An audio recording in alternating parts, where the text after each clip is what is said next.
نیکیوں کے پہاڑ میں آج ہم دیکھتے ہیں 3 نیکیاں ایسی ہیں جن کے بہت سے دنیاوی فائدے بھی ہیں اور آخرتی کے تو فائدے اس کے ہیں ہی۔ یہ وہ کام ہم سیکھنے جا رہے ہیں جس میں ہمیشہ بارہا دہراتی ہوں کہ نہ جس میں باوضو ہونے کی ضرورت ہے، نہ قبلہ رخ ہونے کی ضرورت ہے، نہ اس کے لیے ان اوقات یعنی وقت کا داخل ہونا ضروری ہے، نہ اس زمانے کا کہ یہ محرم ہے یا رمضان میں یا اسی وقت میں یہ نیکی کر سکتی ہوں یا حج میں یا ذوالقعدہ میں، اور اس کے لیے نہ کوئی ایسا مغرب یا فجر کے وقت کی ضرورت ہے۔ یہ بہت آسان کام ہے، لیکن کہنا پڑتا ہے کہ اپنے نفس کے غلام لوگوں کے لیے یہ بہت مشکل کام ہے۔ تو جو نفس کا غلام نہیں ہے، جو اپنے آپ کو اللہ کی غلامی میں دے دیتا ہے، تو یہ 3 نیکیاں اس کو بہت فائدہ دیتی ہیں۔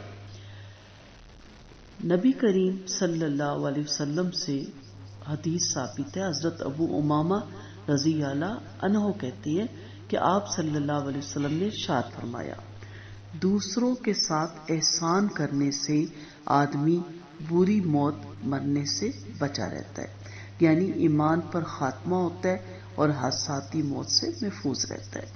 تو احسان کریں، اس کے لیے کوئی بڑے بڑے پہاڑ کھودنے کی ضرورت نہیں ہے۔ ہر جگہ جہاں جس جگہ کسی نیکی کو آپ صلی اللہ علیہ وسلم کی حدیث کے مفہوم کے مطابق چھوٹا نہ سمجھے، حقیر نہ سمجھے، اس کو لاپرواہی سے ہاتھ سے جانے نہ دے۔ کوئی بھی کام ہے، جہاں دیکھیں کسی جگہ کسی کو آپ کی ضرورت ہے، آگے بڑھ کے وہ کام کریں، اور اس لیے نہیں کہ وہ آپ کا احسان مند ہو، اس لیے کہ اللہ آپ سے راضی ہو، اور اللہ کا یہ جو وعدہ ہے جو نبی کریم صلی اللہ علیہ وسلم کے وسیلے سے ہم تک پہنچا ہے، ہم اس کے مستحق قرار پائیں۔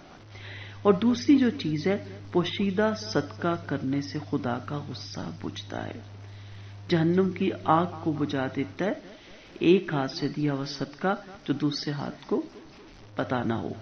ضرور بعض صدقات دکھا کے دینے پڑتے ہیں، وہ واقعات حالات ایسے ہوتے ہیں کہ وہاں آپ چھپا نہیں سکتے۔ صحابہ کے دور میں بھی دیکھے بعض صدقات ایسے تھے کہ سامنے دیے گئے، لیکن وہ صدقات بھی کرتے تھے جن کا کچھ لوگوں کو ان کی وفات کے بعد یا کسی ایسے ذرائع سے پتہ چلا کہ جو ان کو بھی نہیں معلوم تھا کہ ہمارا یہ صدقہ معلوم ہو جائے گا۔ جیسے آپ مشہور واقعہ سنتے ہیں کہ آپ صلی اللہ علیہ وسلم جاتے تھے ایک بڑھیا کے پاس، یا حضرت ابوبکر جاتے تھے یا عثمان، تو 3 واقعات ملتے جلتے ہیں، تو ان کا کام پہلے ہی کو کر کے جا چکا ہوتا تھا، اور جب پتہ چلا، جیسے حضرت عمر نے پتہ کیا تو ابوبکر ہوتے تھے رضی اللہ عنہ۔ تو اس طرح ایسے کام بھی آپ ضرور کریں کہ جس کا آپ اور رب 2 گواہ ہوں، تیسرا اس میں کوئی گواہ نہ ہو، تو یہ بھی اللہ کے غصے کو بجھاتا ہے۔ اور تیسری چیز ہے، رشتہ داروں کے حقوق ادا کرنے سے عمر میں برکت ہوتی ہے۔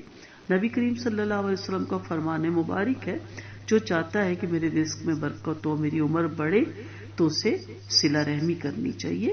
تو یہ تو اب بارہا حدیث آپ کو میں سنا چکی ہوں اور آپ پڑھتے بھی آ رہی ہیں۔ تو رشتہ داروں کے حقوق، اب بعض جگہ ہمارے پاس اتنا نہیں ہوتا، تو کم از کم جو میں نے اس نے اخلاق کے لیکچر ریکارڈ کیے تھے، وَقُولُوا لِلنَّاسِ حُسْنًا، تو ان سے اچھی طرح بات تو آپ کر سکتے ہیں نا۔ مبارکباد دینے میں یہ بھی ان کا حق ہے، ان کے گھر میں کوئی خوشی آئی، کوئی غمی آئی تو تعزیت کرنے میں، کوئی بیماری آئی تو عیادت کرنے میں، اس میں کیا جاتا ہے۔ اب تو فون کالز اتنی آسان ہو گئی ہیں، ویڈیو کالز آ گئی ہیں، اب تو جانے کی بھی ضرورت نہیں ہے، لیکن آپ جتنے قدم جاتے ہیں تعزیت کے لیے، اس کا انشاءاللہ میں اگلی کلاس میں آپ کو اجر و ثواب بتاؤں گی، یا عیادت کے لیے یا کسی کے جنازے میں، تو ان لمیٹڈ نیکی ہیں۔ یہاں ہم صرف دیکھ رہے ہیں رشتہ داروں کے حقوق۔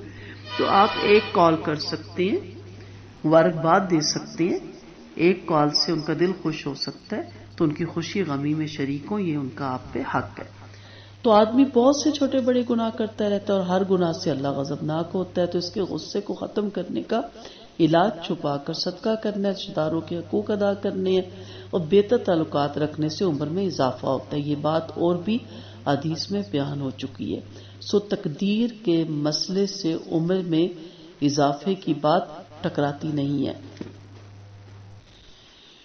ہاں، کیونکہ اللہ تعالیٰ ہی کا یہ وعدہ ہے نا کہ میں جو مجھ سے یہ چاہتا ہے تو یہ 3 کام کرے. تو تقدیر بھی اللہ تعالیٰ اسی کی لکھی ہوئی ہے، وہ جب چاہے اس کو مٹا دے، جب چاہے اس کو بدل دے. تو تدبیر سے بھی تقدیر اللہ تعالیٰ وہ اپنی مرضی سے بدلتا ہے. تو یہ 3 کام ایسے، یہ 3 نیکیاں ایسی ہیں کہ جن کے دنیاوی فائدے بھی ہیں اور آخرت کے تو فائدے ہیں ہی ہیں. اللہ تعالیٰ ہمیں یہ 3 کام کرنے کی توفیق عطا فرمائے.